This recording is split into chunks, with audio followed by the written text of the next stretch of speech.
नमस्कार दोस्तों, मैं मनोज विद्यार्थी शंखनाद वन चैनल और देश केबल चैनल पे आप सबों का तहे दिल से हार्दिक स्वागत है। आज मैं आप सबके बीच बहुत ही अहम कंटेंट को लेकर आया हूं। आप सबको पता है कि 15 अगस्त 1947 को हमारा देश आजाद हुआ था, लेकिन क्या पूर्ण रूप से हमें आजादी मिली या नहीं मिली, इसी मुद्दे को लेकर मैं आज हमारे बीच छोटे मेहमान अमन जी है, मैं इनसे जानूंगा कि वास्तव में हमारा देश आजाद है या नहीं। बड़े लोग तो अपने अपने हिसाब से आउटपुट देते हैं, लेकिन आज मैं छोटे मेहमान को खासकर स्टूडियो में लेकर आया हूं और ये छोटे मेहमान से जानूंगा कि इनका क्या कहना है 15 अगस्त 1947 को लेकर।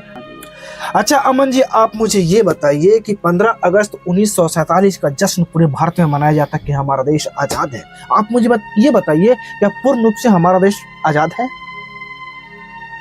या आज भी अंग्रेज के इशारों पर हम चलते हैं? मुझे तो ऐसा लगता है कि पूर्ण रूप से तो आज़ाद नहीं है। भले अपने को ऐसा लगता है कि हाँ आज़ाद हो गया, हमारा रहन सहन अलग, हमारा मतलब खान पान सब हम अपने मर्जी का खा सकते ले सकते, लेकिन कहीं ना कहीं एक प्रकार से देखा जाए ना कि हमको कोई और ऑपरेट कर रहा है। जैसे कि बता देना चाहता हूँ मैं, अपन भले अपने देश में भारत देश में, ठीक है, लेकिन यहाँ की शिक्षा आप देख लो।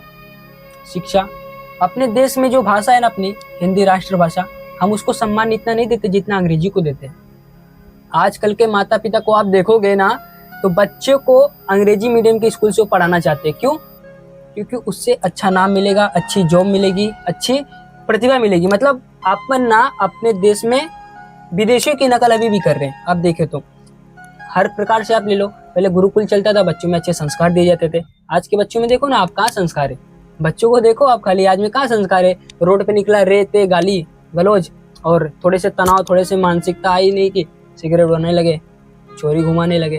क्या माहौल है आज के? अपन कौन बोल सकता है कि अपन आजाद है? और जो आजादी का असली मार्ग हमें दिखाते हैं संत महापुरुष, इन पे आरोप लग जाता है, और आरोप लगने के बाद तो सबसे बड़े मूर्ख हम ही लोग हैं। हाँ, हम ही बोलते कि ये ऐसा है, वो ऐसा है, वैसा है, बाबा ऐसा है। अरे तुम जाके तो देखो बाबा कैसा है, जाके देखो एक बार बाबा कैसा है। तो आपको क्या लगता है कि और किस किस रूप से हमारा देश फिर से गुलाम हो रहा है? खान पान से लेके ना हर तरीके से अपना देश गुलाम है। खाना देख लो आजकल का, कहाँ सात्विक खान पान है? सब ईजा पिज्जा बर्गर पे लग गए। ईजा पिज्जा, अर्गर बर्गर, ईजा पिज्जा, ये सब खा रहे, कचड़ा, फास्ट फूड। कपड़े देखो भाई, आप रोड पे निकलोगे ना आपको आंखें मुड़नी पड़ेंगी। अगर आप में थोड़ी मर्यादा, इज्जत, संस्कार है ना तो आपको अपनी आंखें मोड़नी पड़ेगी। रोड पे ऐसे ऐसे दृश्य आपको दिख जाएंगे ना, अर्धनग्न अवस्था में लड़के लड़कियां। लड़के को तो छोड़ो, लड़कियां इतनी ज्यादा है कि लड़के क्या करें उसमें फिर। तो आपके कहने के अकॉर्डिंग कि हमारा जो अंग्रेज हमारे देश पे जब था तो उनका मोटो था कि भारत को गुलाम करना। हमारे देश के लोगों ने संघर्ष किया, लड़ाई लड़ी, 100 वर्ष तक लड़ाई लड़ी। लड़ने के बाद 250 वर्ष, 100 वर्ष ने 250 वर्ष हमारे देश में अंग्रेजों ने शासन किया और लड़ाई को लड़ा। 1 लाख अंग्रेजों को भगाने के लिए पूरे 250 वर्ष लग गए, राइट? अब मुझे आप ये बताइए कि जो उनका मोटो था, वो मोटो आज भी यहाँ पे कयामत है। उनका मिशन था, हम भारतीय संस्कृति को चौपट करके भाषा को सबसे पहले चेंज करेंगे। आज हम कहीं ना कहीं अपनी भाषा को डिमोरलाइज कर रहे हैं और उनकी इंग्लिश भाषा को महत्व दे रहे हैं। बच्चों को खान पीन से लेके बच्चों को सिस्टम चेंज करना था। आज भी हमारे देश में बच्चे pizza pizza burger fast food को ज़्यादा फॉलो करते हैं और हमारा देश का जो खाना है उनको ज़्यादा नहीं पसंद करते हैं। पहनावा ओढ़ावा से लेकर बोला जाए तो पहनावा ओढ़ावा वेस्टर्न कॉस्ट्यूम बच्चे ज़्यादा पसंद करते हैं और हमारे भारतीय संस्कृति का परिधान है उसको ज़्यादा लोग पसंद नहीं करते हैं। तो कहीं ना कहीं हमारे देश में ऐसा लगता है आपके कहने के मुताबिक कि हमारा देश फिर से गुलाम हो रहा है, या वही अंग्रेज जो छाप छोड़ कर गए और उनकी जो मानसिकता थी कि हम तो देश को छोड़ के जा रहे हैं, भारत को छोड़ के जा रहे हैं, लेकिन हम अपना छाप यहाँ पे छोड़ के जा रहे हैं। अंग्रेज चले गए लेकिन अंग्रेजी यहाँ पे छोड़ के गए।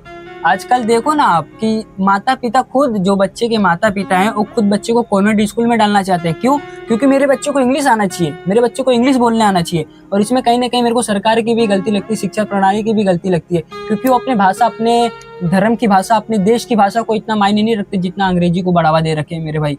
अगर आप ना नौकरी से लेके हर एक लाइन में अगर जाना चाहते हो ना तो आपको इंग्लिश आना कंपलसरी है। इंग्लिश में आपको बोलने आना चाहिए, hi, how are you, I am fine, जो कुछ भी है आपको आना चाहिए इंग्लिश। लेकिन अगर आपने कहीं ना पब्लिक प्लेस में 10-15 लोग हैं जो जैकेट वैकेट पहन के खड़े हैं, उनके सामने हिंदी में बात कर दिया ना तो आपको लोग गंवार समझते हैं। लेकिन इंग्लिश में बोला तो आपको रुतबा मतलब रुतबा बन जाएगा, आपका माहौल बन जाएगा वहाँ पे। तो आपको कहने के अकॉर्डिंग कि हम देश में आज़ादी का जश्न तो मनाते हैं, लेकिन हमें कोई और ऑपरेट कर रहा है, कर रहा है। हमको अंदर से खोखला किया जा रहा है, हमें अंदर से मानसिकता और गुलामी की दास्ता की ओर लेकर जाया जा रहा है। जा रहे हैं ना। देखो पहले का भारत कैसा था, पहले अपने राम लक्ष्मण जी श्री कृष्ण जी कहाँ जाते थे, गुरुकुल में जाते थे।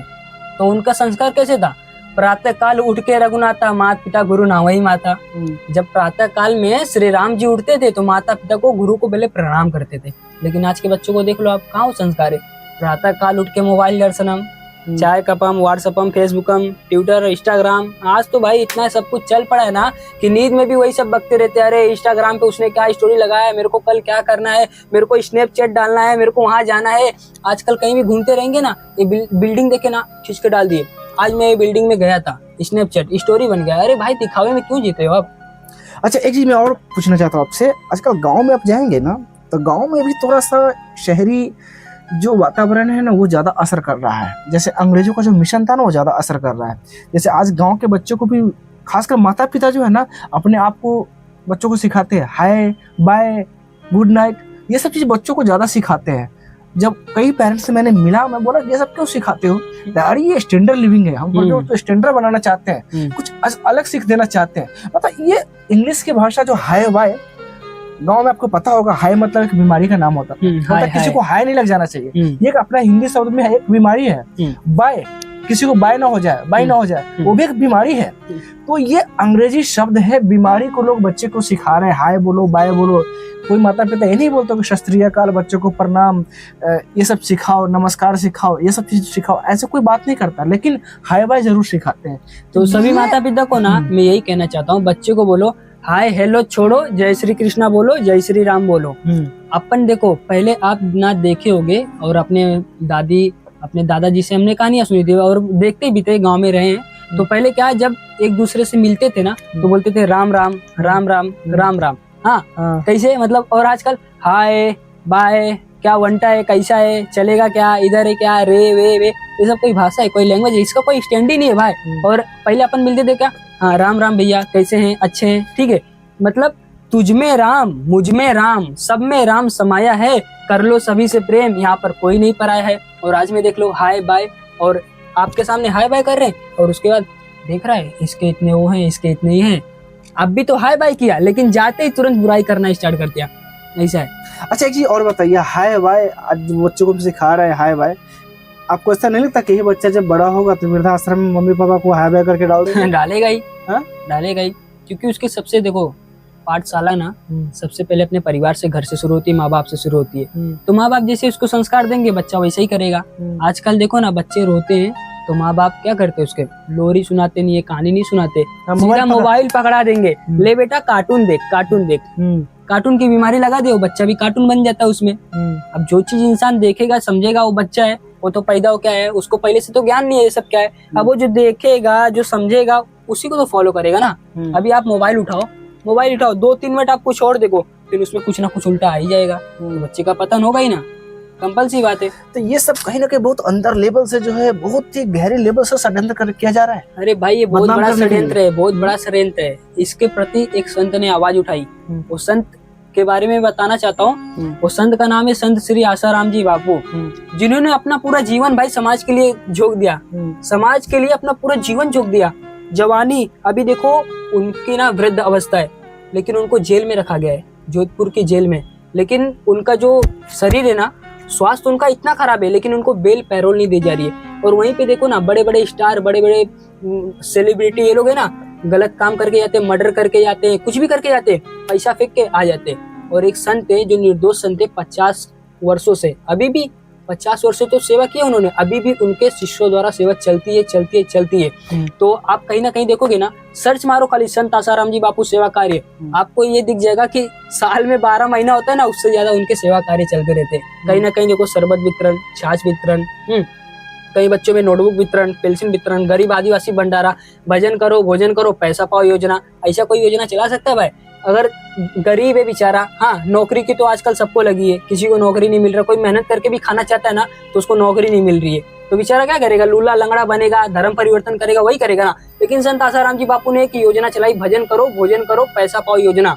मतलब दिन में तुमको जितने पैसे की जरूरत है ना, 100, 150, 200 जो भी तुम्हारा, वो पैसा देते थे और वहाँ पे जाओ, प्रभु का नाम लो, भजन करो, खाना तो मिल ही रहा है, तो उसके आगे क्या चाहिए। और उसके बाद उन्होंने सबसे बड़ा चीज चलाया कि मातृ पितृ पूजन दिवस 14 फरवरी।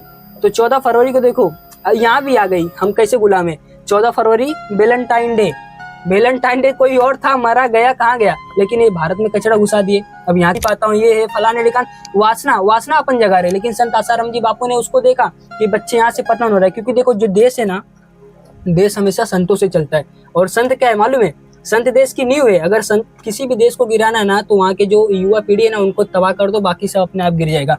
और यहाँ के युवा को खोखला कर रहे थे, ब्रह्मचर्य का नाश हो रहा है और लड़की के चक्कर में पड़े। तो देखे संत आसाराम जी बापू ने कि यहाँ के बच्चों का पतन बहुत ज्यादा हो रहा है, तो उन्होंने एक दिवस चलाया जो कि है मातृ पितृ पूजन दिवस। आप सर्च मारिए, पूरे वर्ल्ड भर में मनाया जाता है मातृ पितृ पूजन दिवस। लेकिन आपको ना कहीं ये मीडिया बात आपको दिखाइए, आपको मीडिया से बात पता नहीं चलेगी कि यहाँ पे आसाराम जी बापू के जरिए मातृ पितृ पूजन दिवस मना। क्यों? क्योंकि वो एक सच्चा प्रेम दिवस है भाई।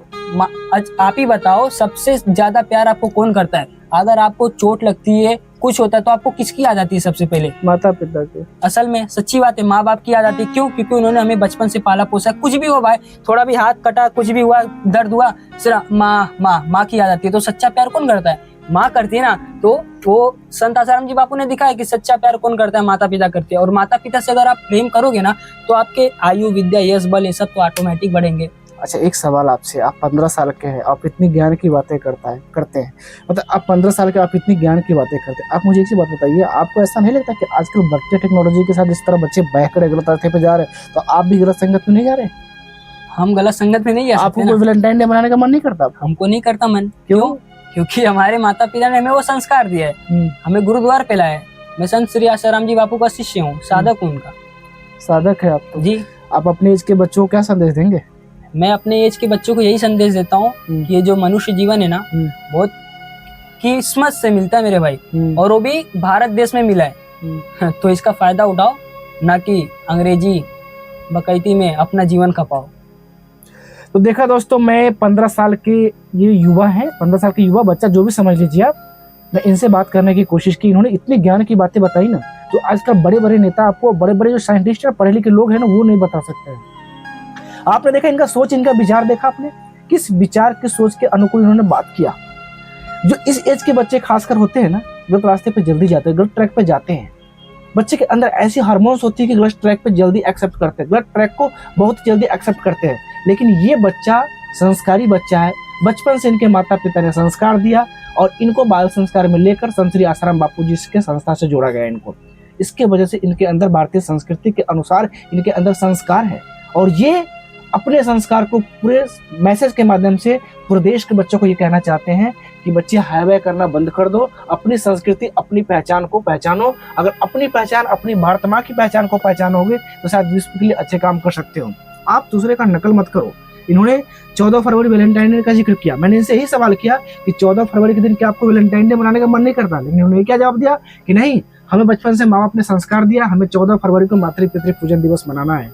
तो मैं सभी पेरेंट्स को अपील करना चाहता हूं कि अगर आप अपने बच्चों को अलग प्लेटफॉर्म पे देखना चाहते हो, अच्छे प्लेटफॉर्म पे देखना चाहते हो, तो बचपन से जिस तरह इनके माता पिता ने संस्कार दिए, आप भी अपने बच्चों को इस तरह संस्कार दीजिए, तो आपका बच्चा भी इस तरह का सोच रखेगा। अगर आप अपने बच्चों को अच्छे संस्कार नहीं दिए, तो फिर आपका बच्चा विदेशी सोच रखेगा, और आपको आने वाला दिन में जब वृद्ध होंगे आप, तो आने वाला दिन में आपको वृद्धा आश्रम में डालेगा और आपको कहीं का नहीं छोड़ेगा। इसलिए अपनी संस्कृति की पहचान करें। हमारे भारतीय संस्कृति गरिमा क्या है, हमारी पहचान किससे है? संतों से पहचाने, हमारी अपनी पहचान को पहचाने, तभी हम अपने देश को आगे बढ़ा सकते हैं और भारत को विश्वगुरु बना सकते हैं।